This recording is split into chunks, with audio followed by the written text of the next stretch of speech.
Rentals might keep you broke. Let me repeat. Building rentals, meaning the houses to rent them out to tenants, might actually keep you broke.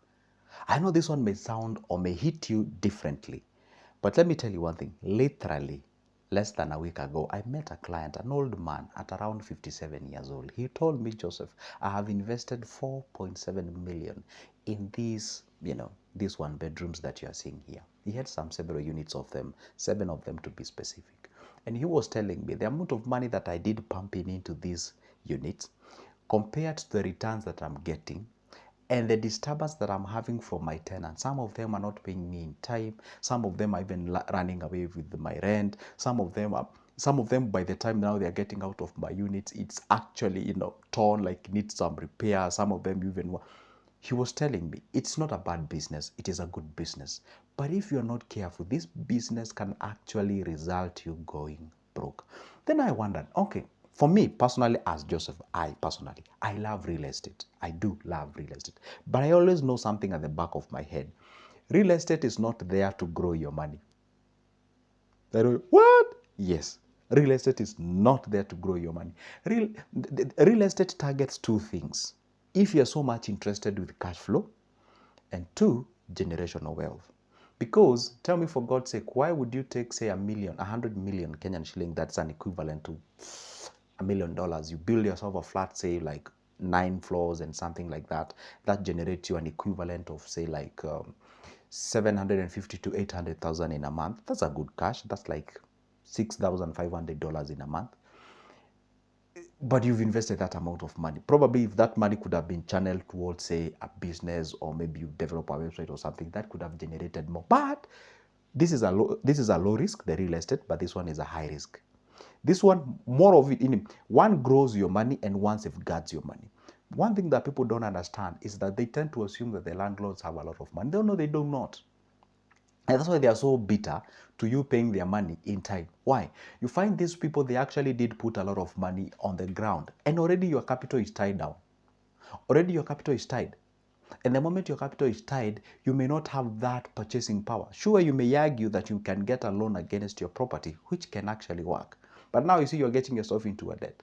So I did have a sitting with this gentleman. He wasn't my client, it's just a friend of mine. We usually exchange some words in where, here and there. And he was telling me, you might actually think that I'm successful when I'm having all these properties as you see. But if I tell you some of the liabilities usually comes in with this. First of all, in Kenya, you have to pay what we call the rental income tax. That has to be paid. Number two, there are some of the repairs that you have to do whenever somebody what do we call migrates from your house, or vacates or something like that. You have to do some repairs for the next one who is coming in. That is money coming in. That's the money you're using. Number three, my money has already been tied down. If I decide to sell this property, tell me how many Kenyans right now as we speak have the purchasing power of forking out, say, 8 million out of their pocket or something like that. I'm not saying they're not there, but if you decide to do that, it might take a little bit of time. At what scenario can rentals get you into a broke kind of thing? This scenario. But one, you find that your house where you did build, you did not do good feasibility study, and you built your houses or your units from a place whereby it's more of a residential place more than, okay, how can I say this? You find that place where you built your rentals is more of a place where people have built their own homes. So your houses or your units are placed somewhere where the rental is discouraged.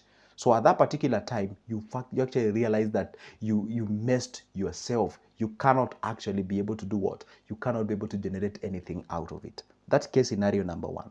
You build your rentals in a place whereby it is not encouraged to do that. Probably. And number two, you find actually you build your houses in a substandard way.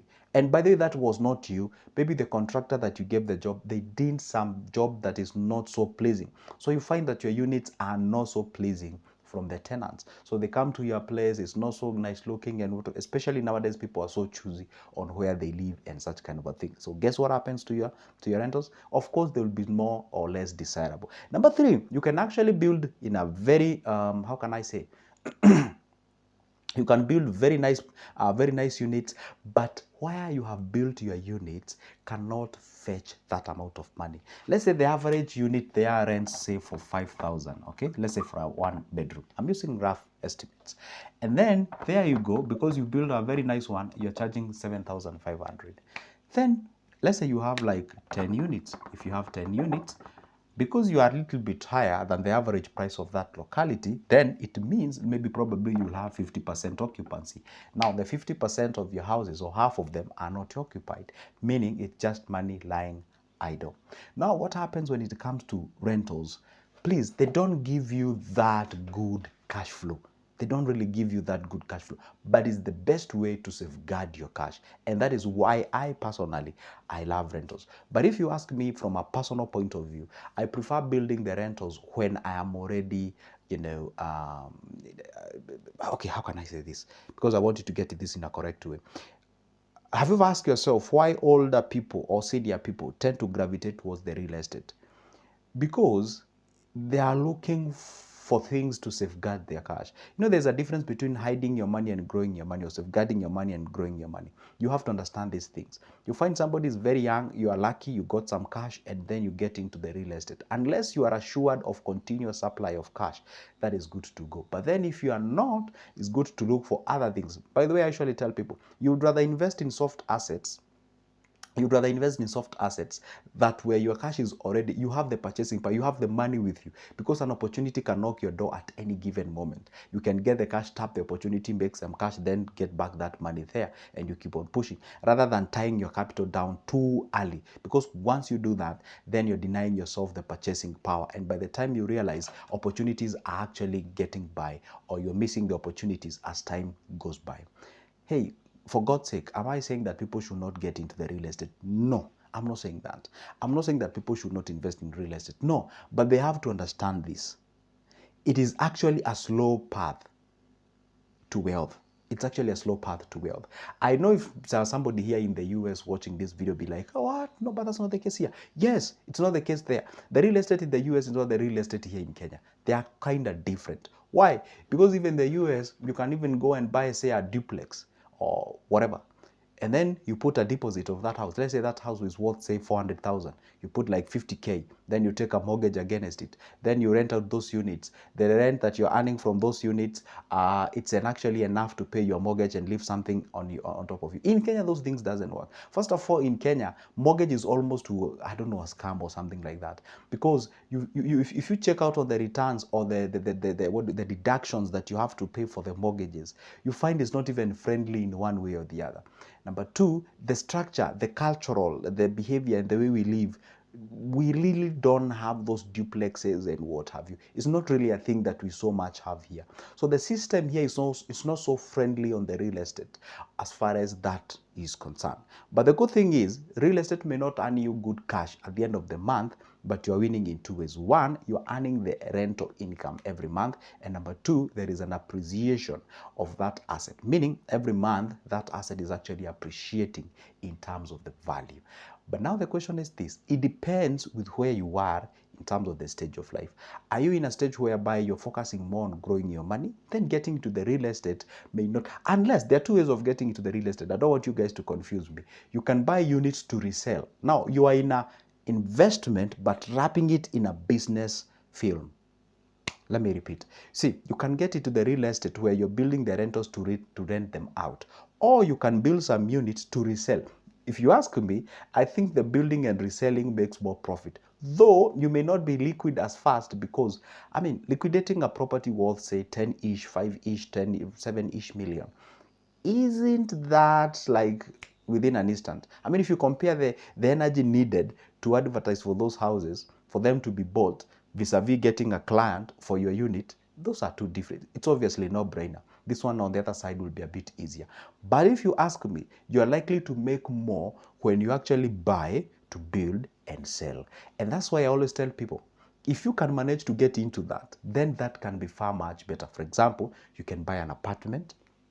After some times, of course, the apartments appreciate in price, because the good thing with real estate, actually it appreciates. Rarely can you go, Can they tank? Okay, so what you can buy, then you can hold it. Once you hold it, after some time, then you can resell it and you can make some cash.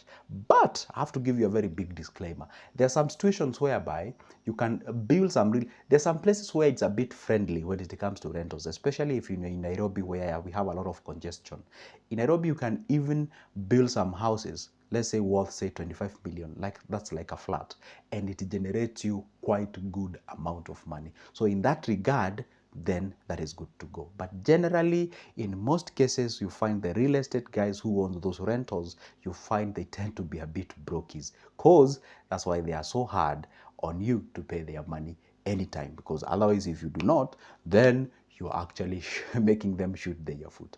Guys, listen, real estate is a good area to get into. And another thing is that you have to understand that the real estate or rental income or rental investment, it's actually a capital intensive. It needs a lot of money. If you do not have the capacity to go there, okay, don't take that money and tie down. For example, I see people, you go purchase a piece of land, you want to build some rentals, and then you do some rentals there and whatever, and then you leave your structure at the rental level. You have not finished it, just a structure. Then you wait for another 3 or 4 years for you to complete.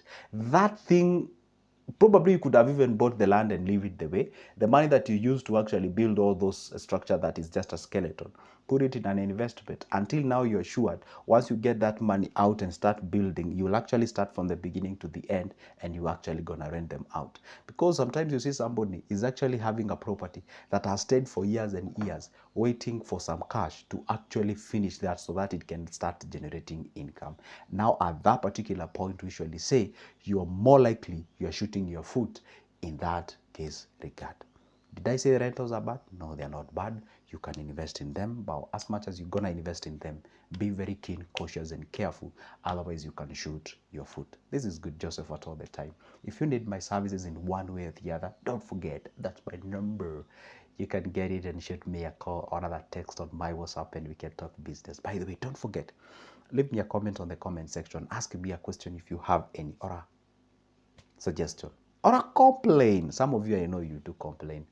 Leave me a question on the comment section. This is Good Joseph, and see you in the next one.